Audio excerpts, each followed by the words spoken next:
Now, Forecast First, brought to you by Brick Street Insurance. Hi, I'm Chief Meteorologist Spencer Atkins. Thanks for staying up late with us. Our Forecast First calls for a pretty decent night. 35 to 40 degrees. That's a lot warmer than it's been. Partly cloudy skies, maybe a little patch of fog. Wait till you see the warm-up. Then we're going to talk about the chance for some big-time rain. 13 News Weekend Super Bowl edition begins right now. Tonight on 13 News at 11. A West Virginia native makes it to the NFL only to be sidelined by an injury. I've really grown into a man, really, throughout the whole football experience. Now he aims to get back to the gridiron on Sunday. Plus, we take a trip down Kentucky's country music highway for a little pickin'. And a Lincoln County girl is grinning after Bluegrass State native superstar Chris Stapleton plays her heartstrings. Even with a disability, she can do anything she wants to. Except for this. I might as well get stoned. In Ohio, but only with a doctor's recommendation. Medical marijuana has such a bad stigmatism, right? Everyone thinks, oh, marijuana is so bad. Plus, good, bad, or sticky, icky. A new Buckeye business will soon be selling medical marijuana in southeastern Ohio. Working for you. This is 13 News at 11. Good evening, and thanks so much for joining us. I'm Jennifer Abney. And I'm Patrick Simon. One West Virginian spent most of his life searching for his true family roots. And thanks to modern technology, that search led him from the Mountain State all the way to the Lone Star State. 13 News reporter Haley Kosick has the story. Jennifer and Pat, Brian Goley says life was great growing up. He had loving parents and 3 younger brothers, but there was always a part of him that he felt was missing. Tonight, his years of searching finally leads to a life-changing breakthrough. Flight 1980 out of Yeager Airport has been in the making since 1979. Good morning. What's your last name? Golly. Okay, Mr. Gully. And Brian Goley is ready for takeoff. Traveling to Houston today? Yes, ma'am. A short flight for a long-awaited reunion. Here are your boarding passes, Mr. Gully. Will be leaving from gate B1. Thank you very much. Thank you. Have a great day. You too. I just can't believe, I'm 40 years old and I'm going to meet my biological mother for the first time.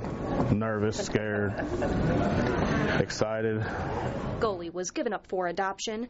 Here he is with his adoptive father, just months old. He was raised in Ohio with an all-American upbringing.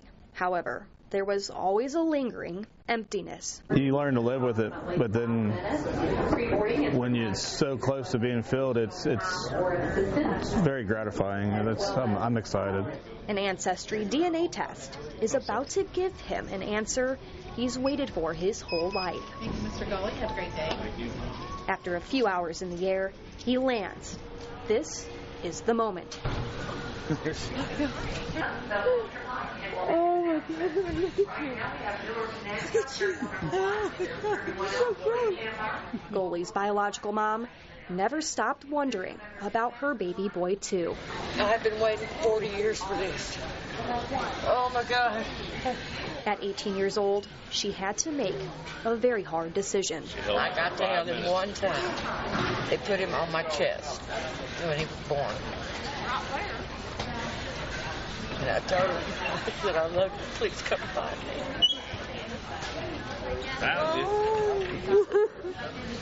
She wanted the kind of life for him she couldn't provide. I'm sorry. Be sorry. I had a great life. But now, after 40 years, Trish gets to build on to the bond that began when she first held her son. A Mountaineer and a Texan are finally the family they both longed for. I told her the apple don't fall too far from the tree. We'll get along just fine. I'm sure we'll butt heads eventually, but... Oh, I have my baby back. And we would like to thank our CBS affiliate in Houston for capturing this special reunion. Goley will be visiting for the next 2 weeks, spending time and getting to know the family. He found out that he has aunts, uncles, cousins, and even 2 half-brothers. Next weekend, even more family members will come together to celebrate his grandpa's 90th birthday. We wish him all the best. How wonderful. Thanks, Haley. Well, buying medical marijuana may officially be legal in the Buckeye State. But for the dispensaries working to sell the product, it's not as easy as you might think. In southern Ohio, Buckeye Botanicals is still working through the process, and they could open within just a few weeks. But it's been a long road as they try to fight the stigma that also comes along with marijuana use and also stay within the strict guidelines that lawmakers have set. Ohio is absolutely one of the most stricter of the states in regards to the medical marijuana program. Eventually, I do see them lightening up, but right now they want to make sure that everything is, T's are crossed, I's are dotted, that whole thing. Well, when products do come to Buckeye Botanicals, they'll be locally sourced within the plants actually being grown right in Ohio. We're going to hear much more from Nick about his background in the marijuana industry and the path to legalization, what it's been like for the Buckeye State. That's tomorrow on 13 News. The West Virginia legislature continues to grapple with the marijuana issue. Lawmakers are working on a fix to the state's medical cannabis bill. 2 years ago, the House and Senate passed medical marijuana, and the governor signed it into law. Now, banks, though, that do business with the state feared prosecution since marijuana is still illegal at the federal level. A banking solution has now been proposed. There's also another bill that would legalize any cannabis use for adults, including recreational.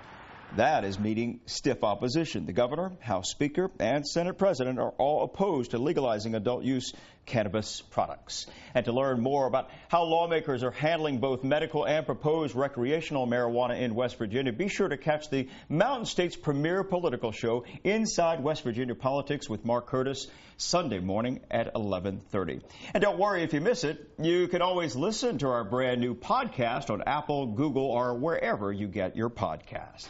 Speaking of listening, many country music stars call Eastern Kentucky home. They grew up in small towns right along U.S. Route 23, better known as the Country Music Highway. Now there's a museum in Paintsville, Kentucky, featuring exhibits displaying memorabilia from many of those stars. 13 News photojournalist Chris Holtzapfel stopped in for a Thursday night pick-in session.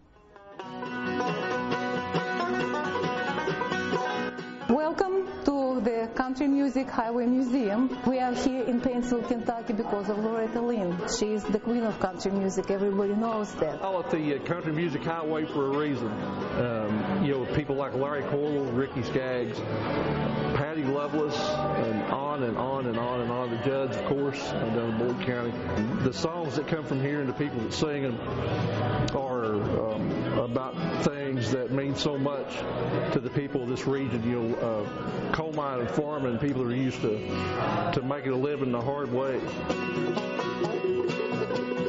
Folks come here because they love to pick and sing music, and there's a lot of talented people that come from this area. Places all over the country, all over the world, they may have a lot to offer when it comes to music, but you're standing in the heart and soul of it because this is where these people come from. It's a good thing that it's got a good sound, got good people to run it, and it's just a good thing. People can dance. Got a small dance floor, might say, not a big one, but people enjoy it and they dance, and I think it's a good thing for the county.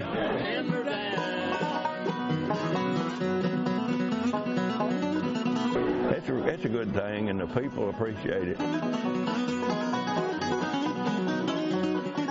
That's the reason why music is so important to the people of this area, is because it's not just a means of entertainment, it truly is a way of life.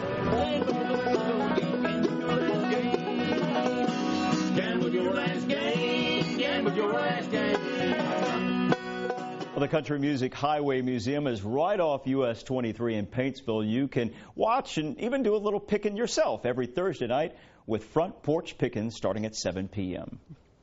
Well, one country music star who grew up very near the highway is Chris Stapleton. He actually graduated from Johnson Central High in Paintsville. Last week, we introduced you to a country music loving 6-year-old named Ivy. Ivy loves to sing, she loves to play guitar, and she loves Kentucky native Chris Stapleton. Ivy's mom says the singer's music has made a huge difference in Ivy's life. Even with a disability, she can do anything she wants to. Anything. She can be on stage one day. Maybe she'll be the next Chris Stapleton with a guitar, singing and dancing and selling out crowds. Lots of people saw Ivy's story, including, get this, her idol Chris Stapleton. The very next day after our story aired, Ivy's mom Gina received an email from Stapleton's team inviting Ivy and her family backstage to his concert in Charleston this August. You know what? Stapleton. You get to meet him. Are you excited? Yeah. Say thank you. Thank you. Look here. Say thank you. Thank you. And get this, not only does Ivy get to meet her idol backstage, but Stapleton also sent Ivy some very special gear to help her get ready for the big concert. We will have much more on Ivy and her story tomorrow night on 13 News. A pint-sized philanthropist is on a mission to get a date with West Virginia's sweetheart, Jennifer Garner. Well, I can dance pretty good, so I could show some moves, and I'd be a good date because I know people that date. So I get tips from them. In a video shared more than 38,000 times on Facebook, 10-year-old Colin Pates is asking Garner to accept his invitation to the Ronald McDonald House McGala. No word yet on if Garner has seen the video herself, but we have a hunch that she has seen it, considering her parents made a cameo in the clip. The McGala is about a month away, so there's still plenty of time for Garner to say yes. Well, it felt a little bit more like spring out there today for sure than winter, and we have some 50s right now, spreading out to some 30s. Tomorrow we're going to look here for a pretty warm day as well. Partly cloudy skies to start with, but there will be a chance for a little spring-like shower with temperatures back in the upper 60s, and that's not as warm as it's going to be. We'll tell you more about that and some more rain in just a few minutes. Down but not out. Coming up next on 13 News, a West Virginia native who dreams of playing on Sunday may have taken a big hit, but he has a game plan to get back on the gridiron, heading towards the end zone. That's after the break. And you're watching a special edition of 13 News at 11. We're working for you.